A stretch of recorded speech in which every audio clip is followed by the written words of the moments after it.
প্রত্যেককে স্বাগত। আমি সব্যসাচী আপনাদের সামনে আজ তুলে ধরবো এক অজানা গ্রামের রহস্য।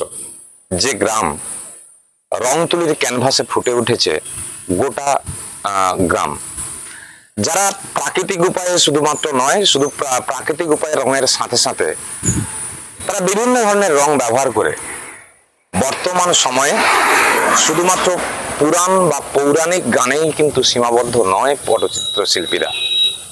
হ্যাঁ, আজ আমরা কথা বলবো বা আজ আমরা তুলে ধরবো পট শিল্পীর কথা। ইতিমধ্যে আন্তর্জাতিক স্তরে পিংলার পটশিল্পীরা যথেষ্ট সুনাম অর্জন করেছে তাদের শিল্পকলার মধ্য দিয়ে। তাদের কি ইতিহাস, কেমন ভাবে রং তৈরি করে, কিসের ছবি আঁকে, কি গান করে, সবকিছু শোনাবো আপনাদের।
নমস্কার, আমি মামনি চিত্রকর, পশ্চিম মেদিনীপুর পিংলা নয়ার পটচিত্র শিল্পী।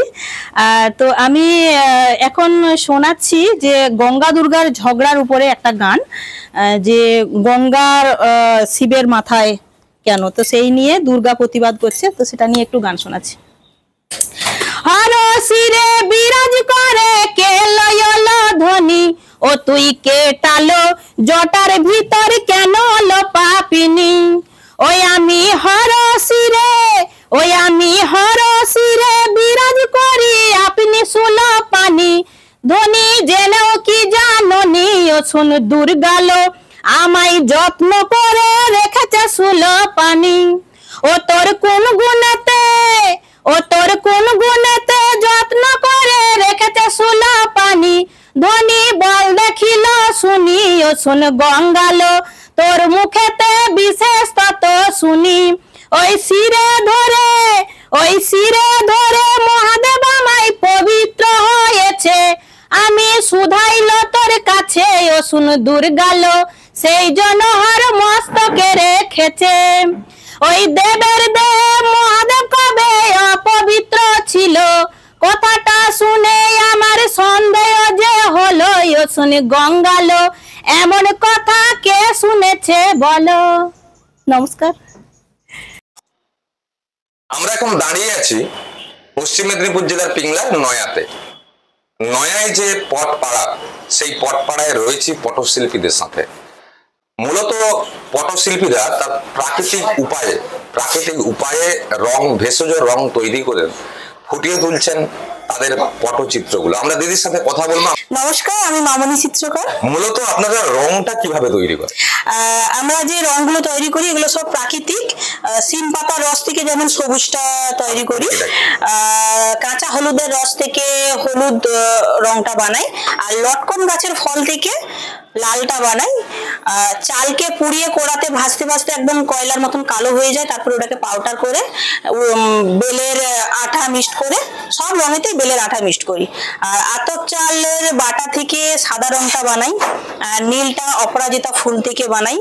এইভাবে বিভিন্ন ধরনের পাতা ফুল সংগ্রহ করে, যেমন গাঁদা ফুল থেকে অরেঞ্জ রং, আর সেগুন গাছের কচি পাতা থেকে একটু খয়েরি কালারটা পাই। তো এইভাবে রংগুলো বানাই, তৈরি হয়।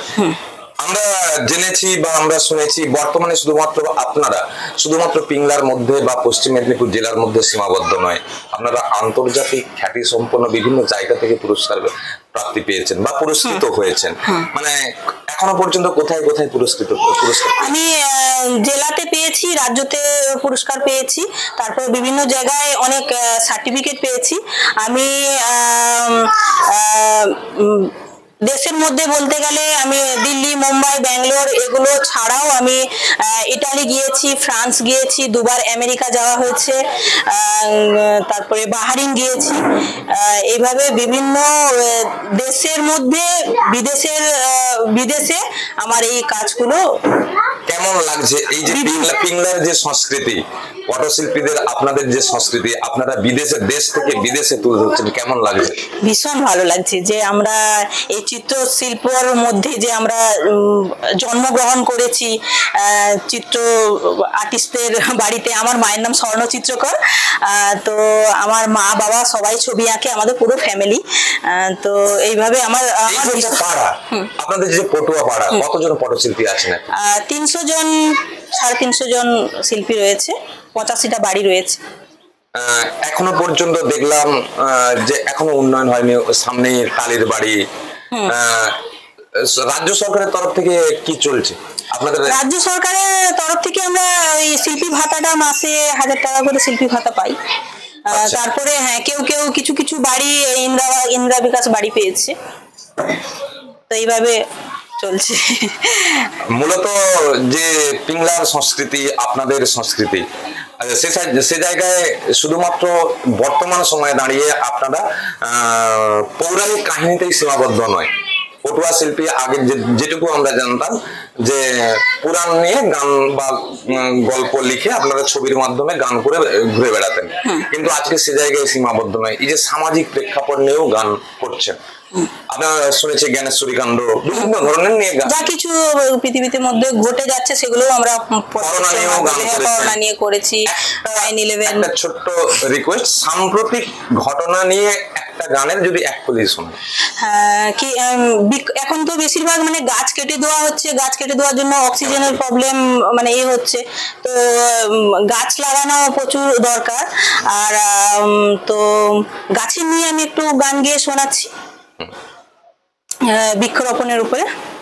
সবাই মিলে করো গাছ রোপণ, ও জনগণ, সবাই মিলে করো গাছ রোপণ। গাছ লাগাইলে পরে মানুষের উপকার মিলে, গাছ লাগাইলে পরে পশু পাখির উপকার মেলে। বাতাসে নিঃশ্বাস ধরে গাছের ধরন, ও জনগণ, সবাই মিলে করো গাছ রোপণ, সবাই মিলে করো গাছ রোপণ, ও জনগণ, সবাই মিলে করো গাছ রোপণ। ধন্যবাদ দিদি, জাজবাত 24 বাংলাতে সময় দেওয়ার জন্য। নমস্কার।